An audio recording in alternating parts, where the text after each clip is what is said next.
Libre ba ang permit papuntang Cyprus? Tamang narinig mo, kabayan. Libre ang permit papunta ng Cyprus. Based on my personal experience. Libre ang permit. Ang employer ang mag-process sa'yo. And again, ang video na to para sa mga baguhan na gustong mag-apply abroad. At higit sa lahat, hindi po ako agency. Wala po akong connection.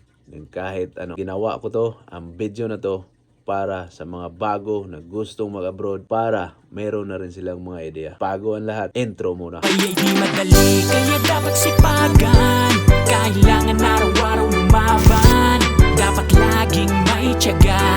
Para sa pangarap ay magagawa. Siya ang magbibigay inspirasyon. Romel Iway ang kasama nyo. Romel Iway. Sa pangarap tayo ay patungo. May nag-comment, diretsuhan na to, sagutin natin. So, mas madali lang to. So, kabayan, shout out sa'yo. Maraming salamat sa iyong pag-comment dahil nanood ka pa rin pala sa video na to. So, in-upload ko to last 2022. Kung hindi ako nagkakamali. So, maraming salamat sa pag-comment at sasagutin ko na ang lahat ng ang katanungan mo na ganito, nasa comment. So, ang sinasabi mo is, free ba ang visa? So, based on my experience, sa hindi pa nakakaalam, nagtatrabaho ako sa Cyprus. Start noong 2016. So, ayan. So, until 2022, bago ako pumunta dito sa Bermuda. Right? So, ganito. In my experience, dati is free ang visa namin o permit free. So, ganito. If ever na matanggap ka na or may employer ka na, ang employer mo, ipaprocess niya ang visa mo sa Cyprus. Tapos, kung saan ka ngayon, ipapadala niya sa'yo. Kung nasa Pilipinas ka ba or nasa ibang bansa ka ba, nag-cross country ka ba, siya ang mag-process ng permit mo para makapasok ka sa island. Right? Tapos, ganito, pag process na yan,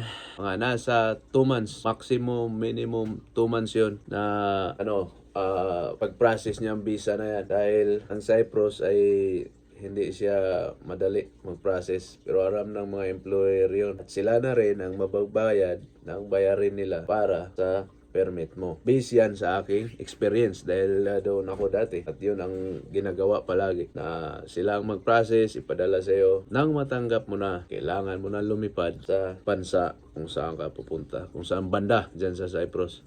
So, ang pinakamalaki diyan is Limassol, sunod, Nicosia, Paphos, saan pa, Ayanapa, maraming city. Yung Cyprus. Island siya pero malaki siya. Medyo malaki. At kung balak mong pumunta ron, konting tips lang din. Bigyan ko kayo ng mga idea na kailangan magdala kayo ng jacket, habol para hindi kayo lamigin. Most especially, start from November ay napakalamig sagad hanggang Marso. At yung time na yan, ma-enjoy mo yung lamig. Paglabas mo ng bahay, grabe lamig. Kaka makapunta ka ng Cyprus at napakaganda doon dahil during winter time, merong area na pwedeng galaan at makapaglaro ka sa mga yelo. Daming yelo. So, kanya kabayan, sana na intindihan mo itong kunting sagot ko sa message mo.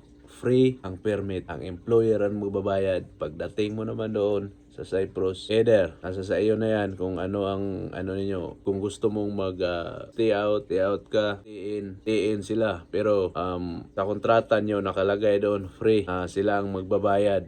Pero based on my experience, minaniobra na nila lahat yan. Hindi nila i-cover lahat. Pero matatanggap mo pa rin yung sahod na buo. Dahil yung kontrata na padala sa Pilipinas ay malaki. Malaki yung kontrata mo dahil hindi na-allow ng government natin na under minimum or anong kalakaran sa mga immigration. Di ko alam yun. Na pwede kang lumabas na ibang bansa. Pilipino ka, pumunta ka sa ibang bansa na may standard sila na So, yun yung nakalagay sa kontrata. Pero pagdating doon, hindi na yan matatanggap mo dahil minus dito, union, minus tax, minus maliit lang yung tax doon.